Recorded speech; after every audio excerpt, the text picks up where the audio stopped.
গত কয়েকদিন ধরে একনাগাড়ে টানা বৃষ্টির জেরে নয়াগ্রাম ব্লকের বড়ানিগুই গ্রাম পঞ্চায়েতের বড়শোল গ্রামে ভেঙে পড়ল গৃহস্থের মাটির বাড়ি। আর সেই মাটির দেওয়াল চাপা পড়ে মৃত্যু হলো এক বৃদ্ধের। খবর পেয়ে ঘটনাস্থলে পৌঁছান প্রশাসনের আধিকারিকদের পাশাপাশি নয়াগ্রাম ব্লকের ব্লক সমষ্টি উন্নয়ন আধিকারিক। তাকে ঘিরে রীতিমতো এলাকার বাসিন্দারা ক্ষোভ দেখান। তাদের বক্তব্য, এই এলাকায় যে কালিন্দী পাড়া রয়েছে সেই কালিন্দী পাড়ায় প্রায় ২৬টি পরিবার আবাস যোজনার বাড়ি থেকে বঞ্চিত। তৃণমূল সরকারের আমলে তাদের খাতায় কলমের নাম থাকলেও সেই আবাসের তালিকা থেকে তারা বঞ্চিত।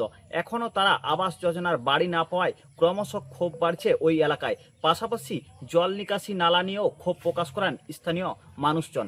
তাদের বক্তব্য, বৃষ্টিতে ওই এলাকার বেশ কিছু মাটির বাড়ি ইতিমধ্যে ক্ষয়ক্ষতি হয়েছে। এই প্রসঙ্গে ঝাড়গ্রামের জেলা শাসক ডক্টর আশঙ্কা ভাস্করের সাথে আমরা কথা বলে তিনি এই ঘটনায় মর্মান্তিক প্রকাশ করার পাশাপাশি তিনি বলেন, দোষীরা যারা রয়েছে এই ঘটনার সাথে, এই ঘটনা তদন্ত করে অবিলম্বে তাদের শাস্তি দেওয়া হবে।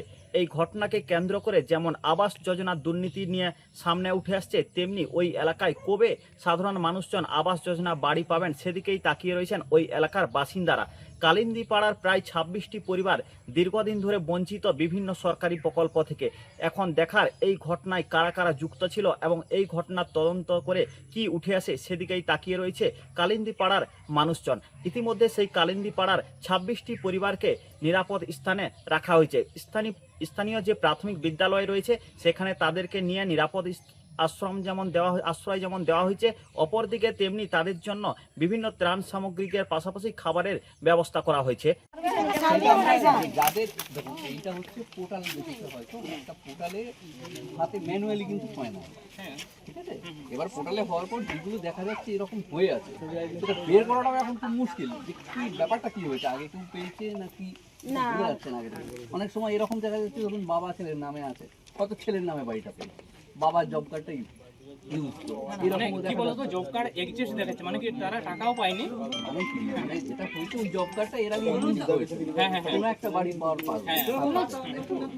এখন এরকম কিছু কিছু দেখা যাচ্ছে যেটা আপনার ধরুন দুই ছেলে আছে, বাবা আছে, ছেলে হয়তো পেয়েছে বাবার কার্ডটাকে ইউজ করে। এইরকম যেগুলো আছে সেগুলো এদের কি ব্যবস্থা করলেন? আমাদের তো তাই চলে সেইগুলো হচ্ছে এইগুলো বলছে। এবার সেগুলো যেটা করছে সেগুলো আমরা লিস্ট করে বর্তমান যেটা সমস্যা হয়ে পড়ে আছে, এটা আগে আপনারা একটু ইয়ে করুন, কতজন থাকবে, কতদিন থাকবে না, এইটা তো খুব বেশি দিন না, আবার তো নরমালি এখানে স্যার জল নিকাশি ব্যবস্থাটা, ড্রেনের ব্যবস্থা করুন। ড্রেনের ব্যবস্থাটা জায়গাটা এমন, এখানে ড্রেন যেটা করলে আদৌ মানে জলটা যেতে হবে, তো মানে শুধু ড্রেন একটা করে দিলেন জলটা যাবে না এরকম করে তো লাভ হবে না। ঝাড়গ্রাম থেকে অরূপ ঘোষ, কলকাতা টিভি।